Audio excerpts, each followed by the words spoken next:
Hello friends, आप सभी का दोबारा से स्वागत है। आज हम एक पोयम पढ़ेंगे जिसका नाम है लैमेंट, जो कि एंटोन के द्वारा लिखी गई है। तो इस पोयम में शाम का टाइम है जब ये स्टोरी स्टार्ट हुई है। तो ये जो एक स्टोरी है ना, ये आयोना के ऊपर, एक आदमी है आयोना, उसके ऊपर ये पूरी स्टोरी लिखी गई, पोयम लिखी गई है। तो ये शाम का टाइम था और उस समय बहुत ज़्यादा बर्फ़ गिर रही थी, बहुत ज़्यादा हर चीज़ पे बर्फ़ थी। मतलब कि सबकी छतों पे बर्फ़, बाहर भी जो भी पूरी रोड पे बर्फ़, और अगर कोई चीज़ बाहर किसी की गाड़ी खड़ी है, किसी का कुछ भी, तो उन सब चीज़ों पे बर्फ़ पड़ी हुई थी। तो जो आयोना है वो अपने तांगे पे बैठा हुआ था। वो एक तांगे वाला है और वो तांगे पे बैठा हुआ था। उसके पूरे तांगे के ऊपर, घोड़े के ऊपर, इवन उसके ऊपर, उसकी पूरी कैप के ऊपर बर्फ़ जमी हुई थी, लेकिन वो स्टिल था बिल्कुल। उस बर्फ़ को वो हटा ही नहीं रहा था, बिल्कुल एकदम स्टिल बैठा हुआ था, जैसे कि उसका शरीर मूवमेंट ही ना कर रहा हो। वो ऐसे बैठा हुआ था। तभी एक सोल्जर वहाँ पे आता है और उस तांगे वाले को बोलता है, बाहर चलोगे? तो वो तांगा वाला अपनी मुंडी हिलाता है, बोलता है हाँ मैं चलूँगा। और वो सोल्जर उसके तांगे पे बैठ जाता है और तांगे वाला उसको लेकर चलने लगता है।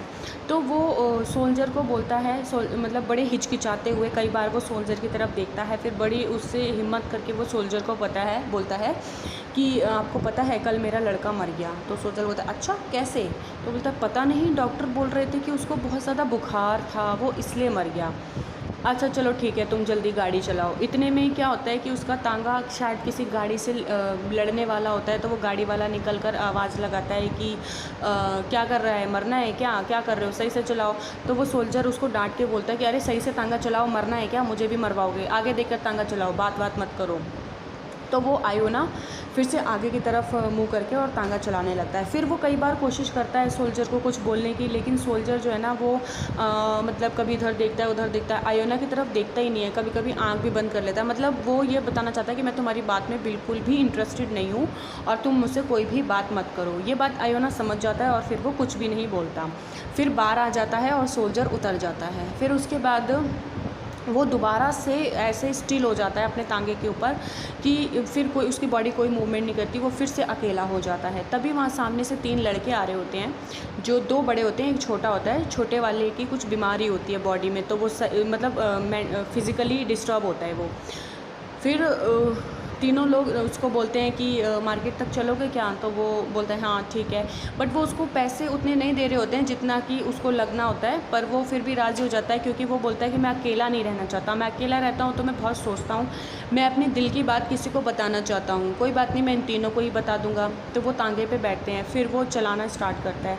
तो वो तीनों ना आपस में ही बातें कर रहे होते हैं, लड़ाई वड़ाई कर रहे होते हैं, आपस की बातें कर रहे होते हैं कि कल मैंने 4 बोतल दारू पी। अबे झूठ क्यों बोलता है, 4 तू पी भी नहीं सकता। मतलब ऐसे वो लोग बातें कर रहे होते हैं।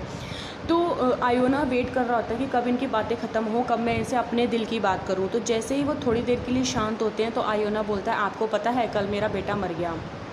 तो जो सबसे छोटा लड़का होता है, जो फिज़िकल डिस्टर्ब होता है, वो बोलता है अरे सबको मरना है एक दिन, हम भी मर जाएंगे, तुम भी मर जाओगे, चलो तांगा चलाओ सही से।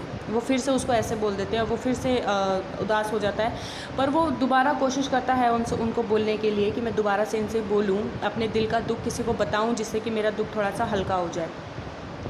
बट वो तीनों तब तक उनकी मंजिल आ जाती है, वो उतर जाते हैं और फिर तांगा वाला एकदम अकेले हो जाता है। फिर उसके घोड़े को भूख लगती है, तो वो क्या करता है, फिर उसको एक कुली दिखता है। वो सोचता है शायद ये कुली मेरी बात सुने और थोड़ी देर में अपने घोड़े को बांध देता हूँ, शायद मेरे वो कुली के पास जाता है, बोलता है भाई साहब टाइम कितना हुआ? वो बोलता है अभी तो 9 बज रहे हैं। क्यों, क्या हुआ? कहता तो नहीं कुछ नहीं। फिर वो थोड़ी देर वहाँ पे खड़ा रहता है कि मैं कुली से बात करूँगा, लेकिन इतने में ही कुली उसको बोलता है यहाँ क्यों खड़े हो, ये खड़े होने के लिए जगह है, चलो जाओ आप नीचे काम करो।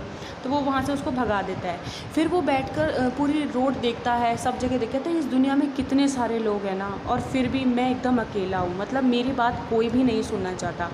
फिर उसको एक कैब ड्राइवर मिलता है, वो उसके साथ बैठता है, थोड़ी सी बातें, अरे आप कहाँ से हैं, ऐसे करके बातें। वो सोचता है कि फिर वो सोचता है मैं इसको अपनी कहानी बताऊँ, थोड़ा सा मेरा दिल हल्का होगा। लेकिन वो सो जाता है, वो कैब ड्राइवर सो जाता है और फिर से तांगे वाला अकेला हो जाता है। फिर वो अपने घोड़े के लिए घास लाता है, थोड़ी सी अपने घोड़े को घास देता है, कहता है आज मैंने इतना नहीं कमाया कि मैं तुम्हें अनाज खिला सकूं, लेकिन तुम ये घास खा लो। फिर वो अपने घोड़े से ही बातें करने लगता है कि मेरा लड़का मर गया, अगर आज वो ज़िंदा होता तो ऐसा होता वैसा होता, अब मैं बूढ़ा हो चुका हूँ, मैं सही से गाड़ी नहीं चला सकता, मैं कमा नहीं सकता, अगर मेरा बेटा होता तो वो कमाता, मैं तुम्हें ये खिलाता वो खिलाता। मतलब अपने पूरे दिल का दर्द वो घोड़े के सामने रख देता है और ऐसा लगता है कि घोड़ा उसके सब कुछ सुन रहा हो। घोड़े भी मतलब बीच बीच में ऐसे अपनी मुंडी हिलाता है जैसे कि वो सारी उसकी बातें सुन रहा हो, और जब वो घोड़े को सारी बात बताता है तो उसका दिल हल्का हो जाता है। तो यहीं पे हमारे ये ख़त्म होता है। तो थैंक यू टू लिसनिंग।